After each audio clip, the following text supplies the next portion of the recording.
রাজনৈতিক দলগুলোর মধ্যে মতপার্থক্য, পরস্পর বিরোধী অবস্থানের কারণে রাজনীতিতে অস্থিরতা এবং নির্বাচন নিয়ে অনিশ্চয়তা বাড়ছে। একদিকে পিআর পদ্ধতিতে নির্বাচন এবং নির্বাচনী পরিবেশ, বর্তমান আইন শৃঙ্খলা পরিস্থিতি সহ এসব বিষয়ে জামায়াত ইসলামী, ইসলামী আন্দোলন বাংলাদেশ, এনসিপি সহ বেশ কয়েকটি দল একদিকে, অন্যদিকে নির্বাচনকে পিছিয়ে দেওয়ার ষড়যন্ত্র চলছে এমন অভিযোগও রয়েছে এবং বিএনপি বেশ জোরে সোরে এই অভিযোগটি করছে, ষড়যন্ত্রের কথা তারা বলছে। এই যে পরিস্থিতি এখন চলছে, এর মধ্যেই সংলাপ চলছে, আলোচনা চলছে, সংস্কারের আলোচনা। সব মিলিয়ে নির্বাচন নিয়ে কি সংশয় বাড়ছে কিনা এই বিষয় নিয়ে আজকে একটু কথা বলতে চাই। দুজন অতিথি আমাদের সঙ্গে আছেন স্টুডিওতে। সঙ্গে আছেন জনাব মাহমুদুর রহমান মান্না, সভাপতি নাগরিক ঐক্য। সঙ্গে আছেন advocate Ahmed Azam Khan, vice chairman BNP. আপনাকে দুজনকেই স্বাগত জানাই। দর্শক, আরআইসিএল স্টিল জনতন্ত্র গণতন্ত্রে আপনাদের সঙ্গে আছে আমি শেখ জায়েদ। শুরু করতে চাই জনাব আহমেদ আজম খান আপনাকে দিয়ে। অ্যাডভোকেট আহমেদ আজম খান, বিএনপি বলছে যে নির্বাচন নিয়ে ষড়যন্ত্র হচ্ছে।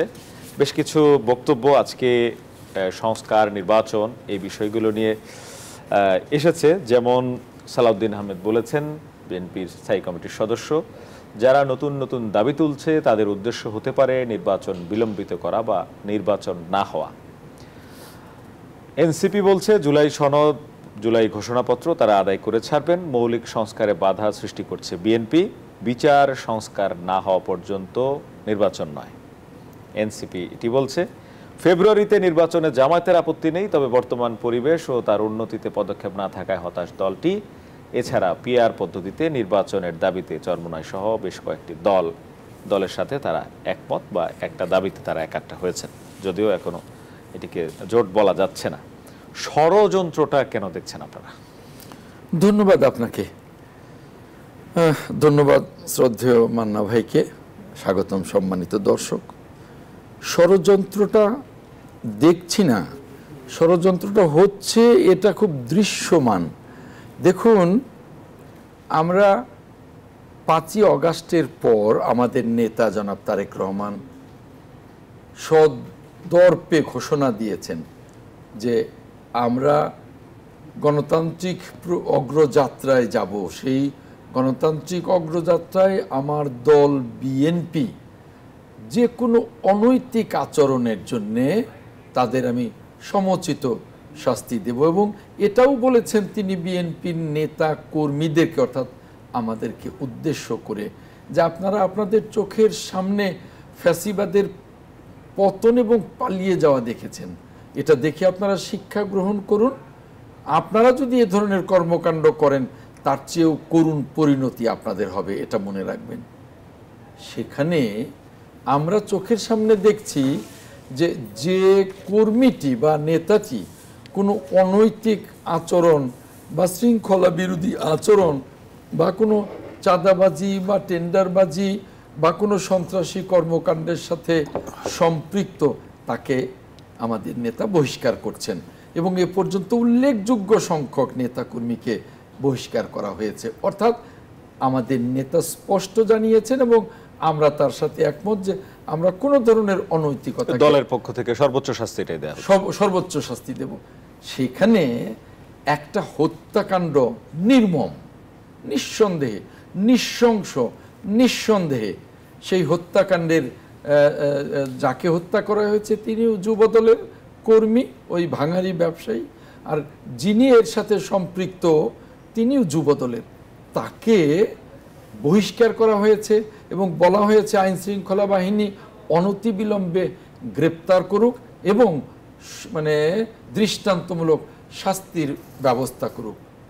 আমরা তো একে প্রশ্রয় দিচ্ছি না, অথচ যারা চাঁদাবাজিকে প্রশ্রয় দিচ্ছে, এই গতকালকেই একটা ভিডিও দেখলাম যে এনসিপির একজন কর্মী তার নেতার নামে একজনের কাছ থেকে রাস্তায় এক ভদ্র মহিলার কাছ থেকে 8 লাখ টাকা চাঁদা নিল, এবং সেই ভদ্রমহিলা বলছে তিনি নাকি 48 লক্ষ টাকা চাঁদা দিয়েছে যে কাজের জন্য, এখনো সে কাজ হয়নি।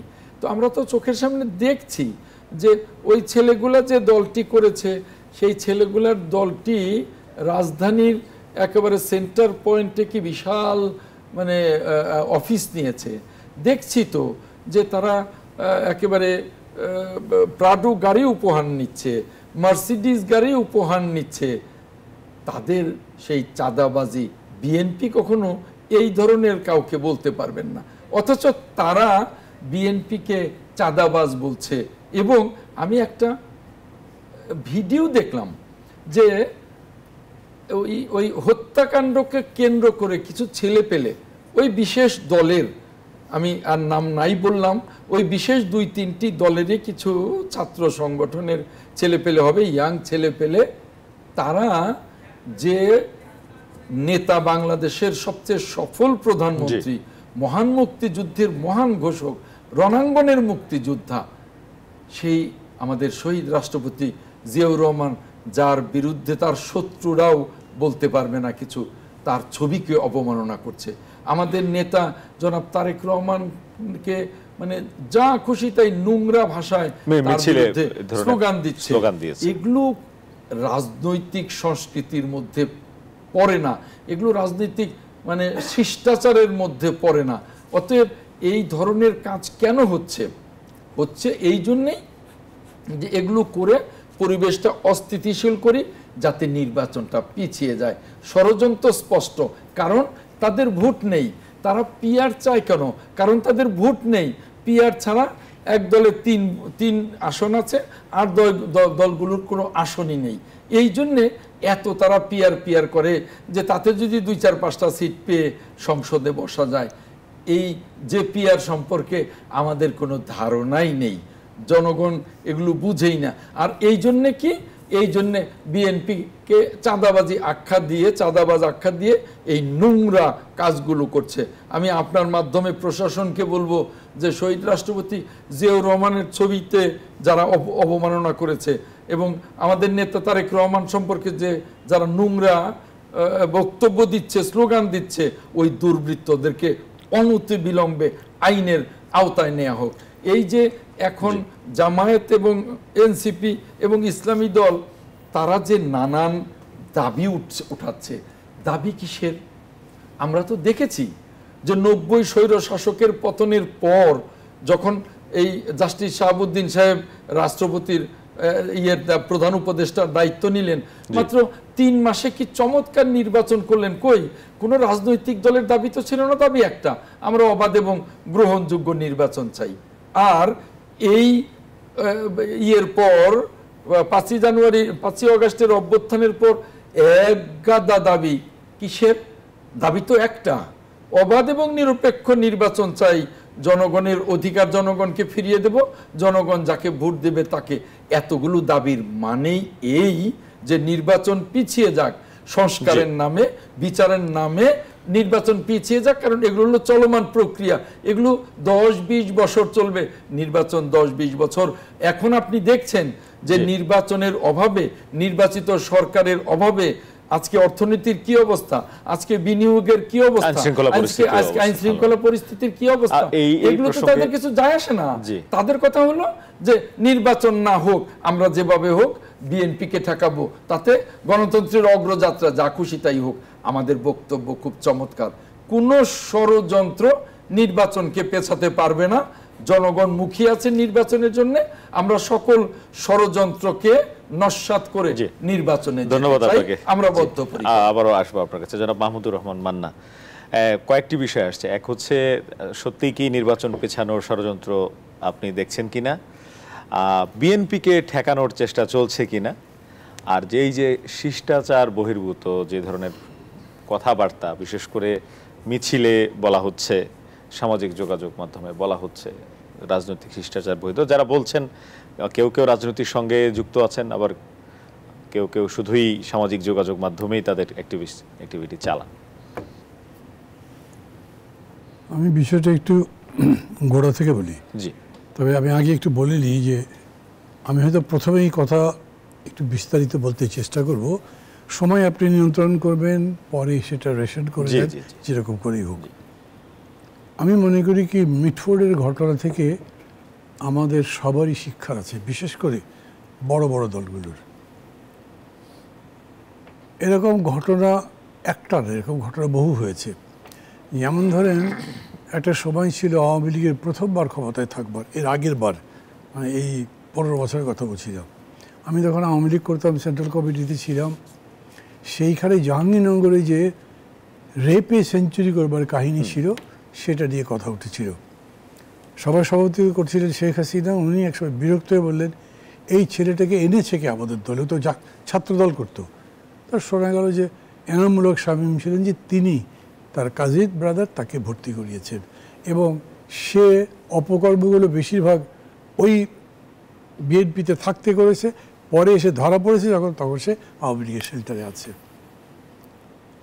যাই হোক, সেটা তো সেখানে গেল। এইখানে হচ্ছে এই যে সোহাগ মারা গেল, এই ঘটনার যে ডিটেলসটা, তখন দেখবে যে সোহাগের একটা ব্যাকগ্রাউন্ড আছে। সে ওইখানে এর আগে আওয়ামী লীগের 5 আগস্টের আগে সে অন্য দল করত। 5 আগস্টে এসে যোগ দিল।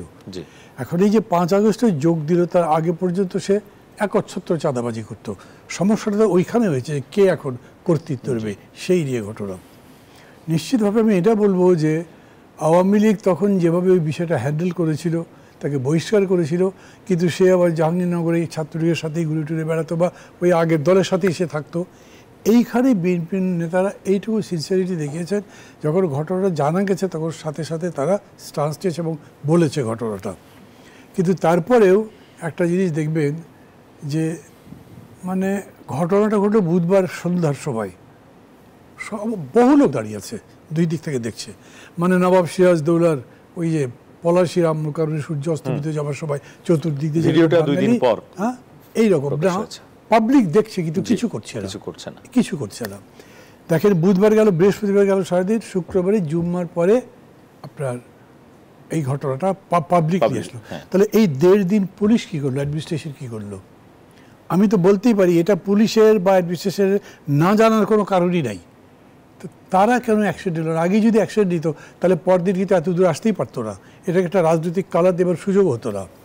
এবং আমাদের দেশে খুবই দুর্ভাগ্যটা কি, ঠিক আছে আপনি সংস্কার করতে চান, সেটার জন্য পরস্পরের সাথে মত বিনিময় করছেন, দলগুলোর মত দিচ্ছেন, অনেকগুলো প্রস্তাব দিয়েছেন, কেউ পক্ষে বলছে বিপক্ষে বলছে, বলতে বলতে পিআরএ মানে পিপলস রিপ্রেজেন্টেশনের ভিতরে কি বলে এখানে এসে আটকে গেল আর কি। হ্যাঁ, এই জায়গায় এসে আটকে গেল। এই আটকানোটা এরকম হয়ে গেল যে তারপরে দেখছেন যে বাইরে কথাবার্তা শুরু হয়ে গেল। এরকম তো হতেই পারে। এইটা যে আসলে সংখ্যানুপাতিক এই প্রপোর্শনের রিপ্রেজেন্টেশন কতখানি কারেক্ট, এটা কিন্তু খুব বিতর্কিত ব্যাপার হতে পারে। একটা দিক হয়তো পজিটিভ দেখাবেন, আরও কয়েকটা দিক হয়তো নেগেটিভ দেখাবেন। এই আলোচনাটা চলুক। যেমন আমি বা আমার দলের পক্ষ থেকে আমরা বলছি এইবার এই টার্মে লোয়ার হাউসে এটা করাই যাবে না, আপার হাউসে করা যেতে পারে। কিন্তু আলোচনা একেবারে চাপাচাপির মধ্যে চলে গেল, এবং এইটার সাথে আজকে বলেছে তারা আপার হাউস লোয়ার হাউস কোথাও পিয়ার মানবে না। কারা? বিএনপি।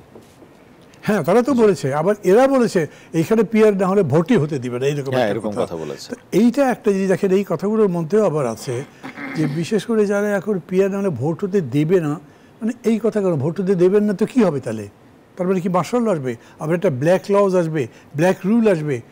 বলেন যে এইটা আমরা আরও আলোচনা করতে চাই, বেশি আলোচনা করতে চাই, অনেক কথা বলা যেতে পারে পাবলিকের মধ্যে। যাক, আমি বলছি যে মানে লাগামহীন বক্তব্য, মানে লাগামহীন নয়, নির্বাচনকে টার্গেট করে কেন বলছি যারা ভোট হতে দেবেন না? ভোট হতে হবে এই দেশে, আপনার পছন্দ হোক কিংবা না হোক, আপনি জেতেন বা আমি জিতি, যেই হোক, একটা গণতান্ত্রিক নির্বাচনই আমাদের এই দেশে এই স্বৈরশাসন, এই অপশাসন, দুঃশাসন যাই বলেন, এগুলো দূর করতে পারে। তাহলে এই জায়গাতে আপনি আঘাত করতে পারবেন না। সেইখানে যদি আপনি আমাকে প্রশ্ন করেন এটা কি কোনো ষড়যন্ত্র, মানে পলিটিক্সে কি জানে, আমি তো একদম ডেফিনেট জানি না কোথায় কোথায় বসে কী ষড়যন্ত্র করছে, কিন্তু রাজনীতিতে ষড়যন্ত্র হয় না তো কখনো, এরকম কথা বলা যায় না। সেই আদি থেকে শুরু করে ওই যেদিন হাবিল কাবিলের ঝগড়া লাগলেও হল, সেই থেকে এরকম চলছেই। তো এই জায়গাতে এখন আমরা যত সভ্যছি তত এখান থেকে দূরে আসতে পারছি। আজকে ইউরোপের আমেরিকার দেশগুলোতে আর পার্লামেন্ট ইলেকশন নিয়ে ঝগড়াঝাটি মারামারি এগুলো হচ্ছে না, ওই জায়গাতে গর্ভ্যুত্থান করতে হচ্ছে না।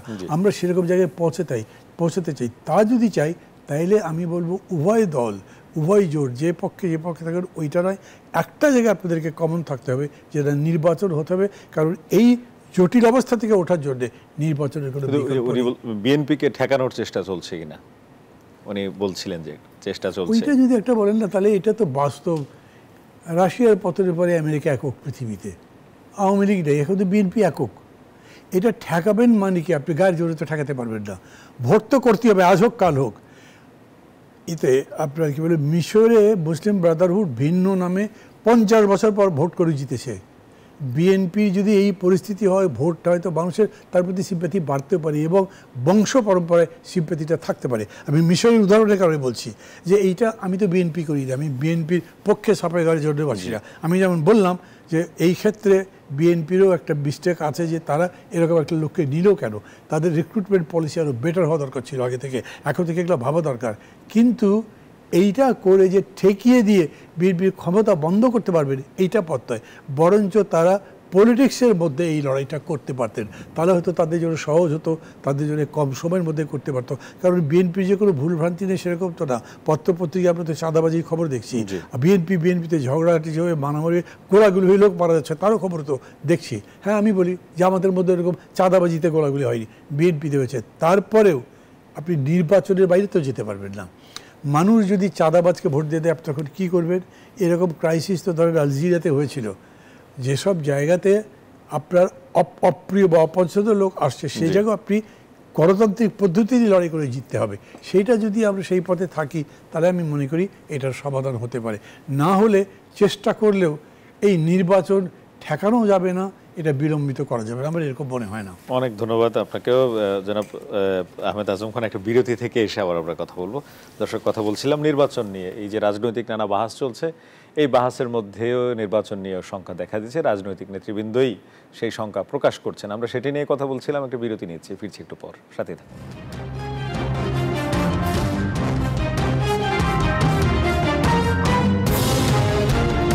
বিরতির পর আবার স্বাগত। দেখছেন আরআইসিএল স্টিল জনতন্ত্র গণতন্ত্র, সঙ্গে আছি শেখ জায়েদ। কথা বলছিলাম নির্বাচন নিয়ে যে সংশয় বাড়ছে রাজনৈতিক নেতৃবৃন্দের নানা কথায়, সেটি সামনে আসছে। আমাদের সঙ্গে রাজনৈতিক নেতৃবৃন্দরাই আছেন। কথা বলতে চাই অ্যাডভোকেট আহমেদ আজম খান আপনার সঙ্গে। বিএনপি নেতাদের বিভিন্ন বক্তব্যে আসছে যে সংস্কারের নামেও নির্বাচন পিছিয়ে দেয়া বা দেরি করার চেষ্টাটি চলছে। আপনি কি মনে করেন এমন?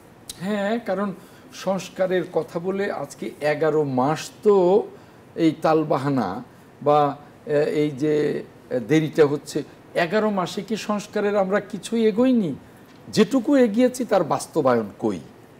যখন যেটুকু এগোবো তার বাস্তবায়ন শুরু হয়ে যাবে, আমরা তো বাস্তবায়ন দেখছি না। তাহলে এই সংস্কারের নামে নির্বাচন, এবং আরেকটা কতিপয় দল কি বলছে, সংস্কার শেষ না হওয়া পর্যন্ত নির্বাচন হতে দেব না, মানে গায়ের জোরেই ঠেকাবে, হতে দেব না।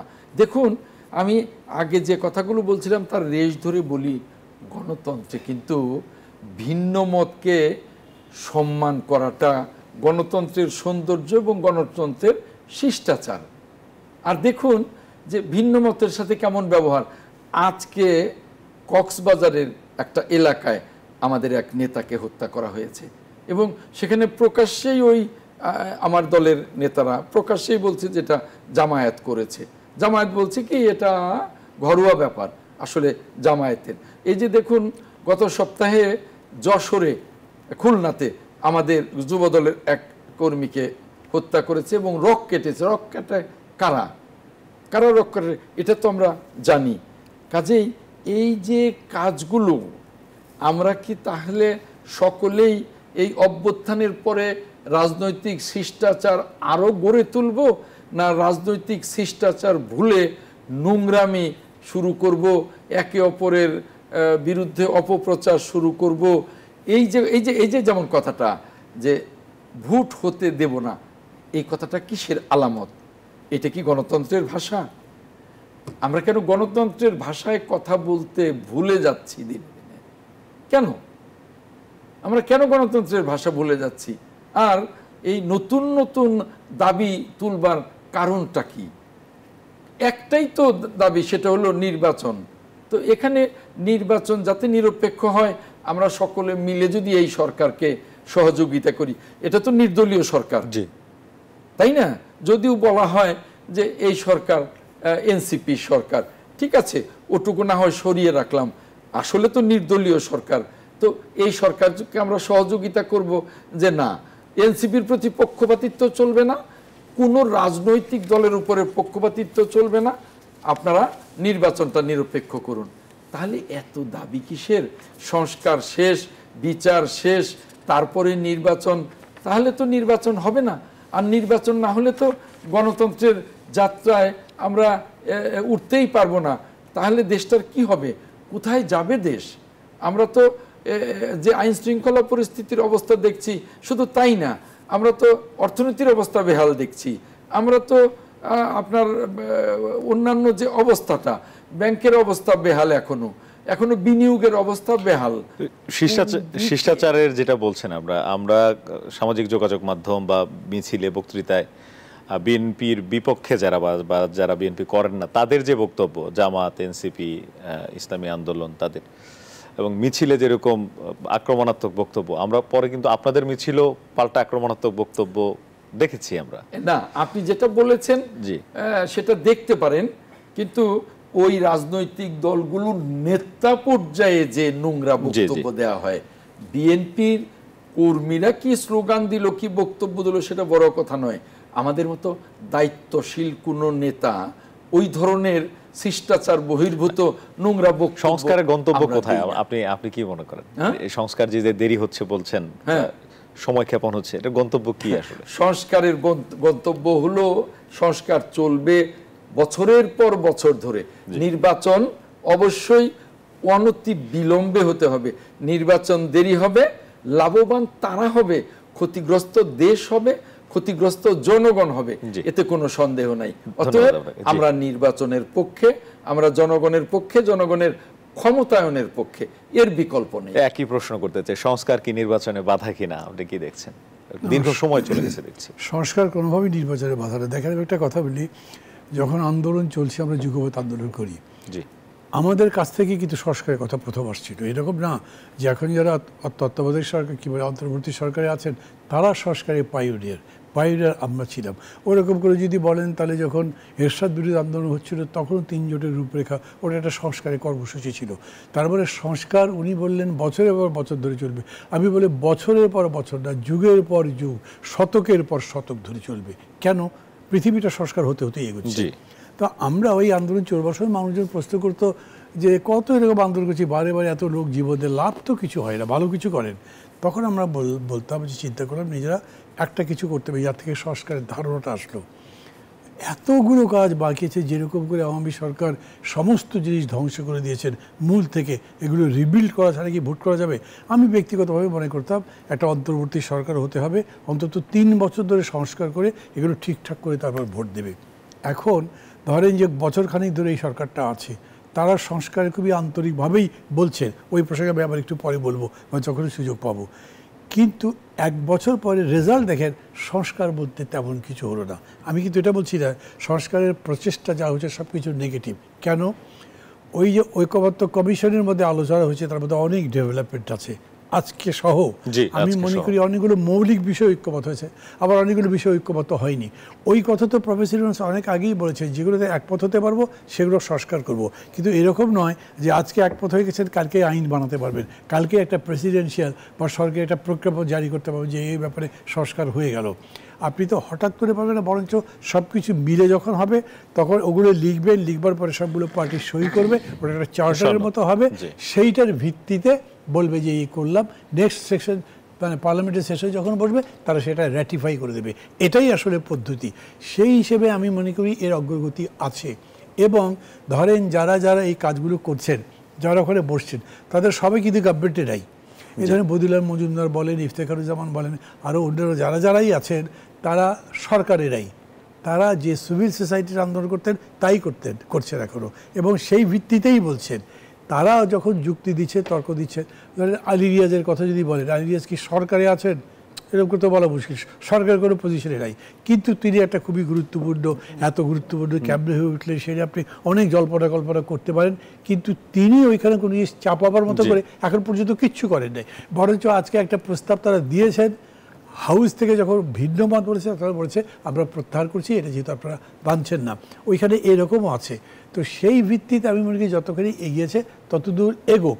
একটা জিনিস দেখেন, 5 আগস্টের মধ্যে জুলাই সনদের আমার হয় কি না, জুলাই সনদে আমি পরে একটা জিনিস হয় কি, ধরেন আমরা তো 1 বছরে তারপরেও পারলাম না, বাকিগুলো কি পারবো? তখন আমার মনে হয় এই যে শ্রীলঙ্কার উদাহরণ দেখেন, শ্রীলঙ্কাও তো এরকম অভ্যুত্থান হয়েছে, আমাদের মতো তো ভায়োলেন্ট এত মৃত্যু হয় নাই, কিন্তু রাজা পালিয়ে গেছেন, কী হয়েছে, আবার ফিরে এসছেন, বসছেন। ওরা কিন্তু নির্বাচন করে ফেলেছে, কোনো সংস্কারই করে নাই।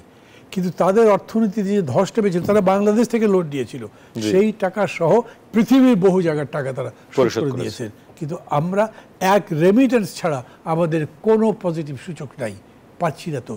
এবং বিশ্বব্যাপী এই কথা করে বলা হচ্ছে, ইউরোপিয়ান ইউনিয়ন তো ওপেনলি বলছে, আমেরিকাও নাকি একই কথা বলে যে নির্বাচিত সরকার ছাড়া ইনভেস্টমেন্টে ফরেন ইনভেস্টররা যাবে কেন, বা দেশি ইনভেস্টররা আসবে কেন?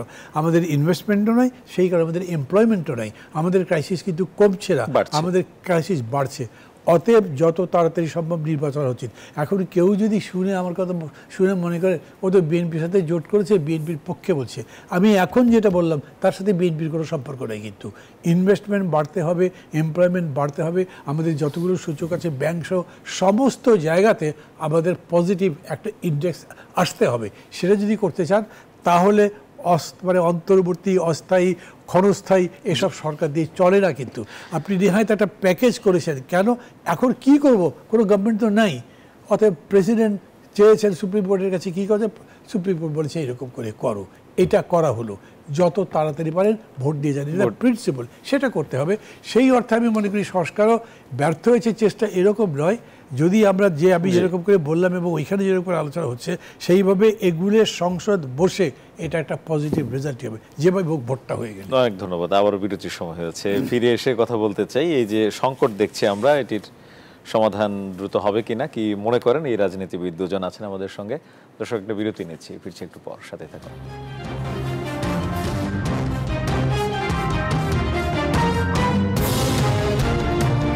বিরতির পর আবারও স্বাগত। দেখছেন RICL স্টিল গণতন্ত্র কথা বলছিলাম। নির্বাচন ঘিরে যে নানা ধরনের প্রশ্ন সংশয় তৈরি হয়েছে সেই বিষয়গুলো নিয়ে ব্যাপক দূরত্ব দেখছি গণঅভ্যুত্থানে অংশগ্রহণকারী রাজনৈতিক দল, ছাত্র যেই পক্ষটি ছিল তারা এবং অন্য যে রাজনৈতিক দলগুলো আগে থেকেই ছিল গণতন্ত্রের জন্য সংগ্রাম করছিল, তাদের পরস্পরের মধ্যে একটা দূরত্ব আমরা দেখছি।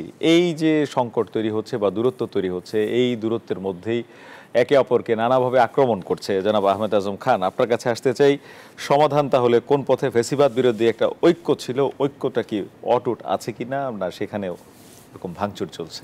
দেখুন, রাজনৈতিক শিষ্টাচার ঠিক থাকলে এই ঐক্যটা কিন্তু ঠিক থাকতো। কেমন? আমরা কিন্তু যে রাজনৈতিক দলগুলো মাঠে ছিলাম সেই রাজনৈতিক দলগুলোই কিন্তু এখন আমরা আছি। যেমন বিএনপি, যেমন চরমোনাই বা মান্না ভাইয়ের সাথে অনেকগুলো সমমনা রাজনৈতিক দল, সকলেই কিন্তু আমরা মাঠে ছিলাম। তখন এই ছেলেগুলো তো পলিটিক্সে ছিল না, এরা শেষ পর্যায়ে আসলো ওই কোটা আন্দোলন থেকে।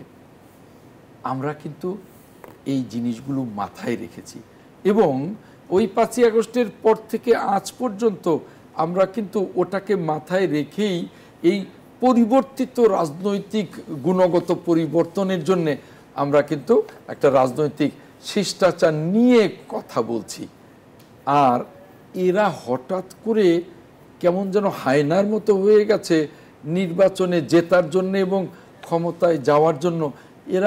এদেরকে যেন চিনতে অসুবিধা হচ্ছে যে এই লোকগুলি তো একসাথে আমরা আন্দোলন করেছি, এই লোকগুলির সাথেই তো দীর্ঘ এত বছর আমরা দেখেছি, পাশাপাশি থেকেছি, পাশাপাশি একটা রাজনৈতিক ছিল, সম্পর্ক ছিল। এই লোকগুলো এখন অচেনা হয়ে গেছে। কারণটি কি? কারণটা হলো যে হঠাৎ করেই এই অভ্যুত্থান পরবর্তী সময়ে রাজনৈতিক শিষ্টাচারের বদলে ক্ষমতার মোহে পেয়ে বসেছে। আমাদের ক্ষমতার মোহ আমাদের থাকবে, সেটা নির্বাচন করে জনগণ যদি ভোট দেয় ক্ষমতায় যাব, জনগণ ভোট না দিলে বিরোধী দলে যাব। কিন্তু সকল রাজনৈতিক দলের মধ্যে যে রাজনৈতিক শিষ্টাচার, সেটাকে যেমনি গণতন্ত্রকে এগিয়ে নিয়ে যাবে, তেমনি আমাদের সম্পর্ককে, শিষ্টাচারকে এগিয়ে নিয়ে যাবে। কিন্তু এখন কি তিক্ততার তুঙ্গে কিনা এই সময়টা তিক্ত অনেক বেশি? তিক্ততার তুঙ্গের একটাই কারণ যে আমরা যেনতেনভাবে সকলে ক্ষমতায় যেতে চাই। ক্ষমতায় যেতে আপত্তি নেই, জনগণের ভোটে ক্ষমতায়। তিক্ততা ক্ষতির কারণ হবে না? হ্যাঁ, ক্ষতির কারণ তো হচ্ছেই। এক দল আরেক দলকে নোংরাভাবে আক্রমণ করছে। আপনি এখানে বলুন তো, বিএনপি কোনো রাজনৈতিক দলকে নোংরাভাবে আক্রমণ করেছে কিনা? অথচ আপনি চরমোনাইর পীরের বক্তব্য শুনেন, ওই পিয়ার নিয়ে নোংরাভাবে বিএনপিকে আক্রমণ করছে। আপনি জামায়াতের, যদিও তারা অনেকটা এখনো অতটা নোংরা বলে না, কিন্তু নানা কূট কৌশলে কিন্তু তা বলছে।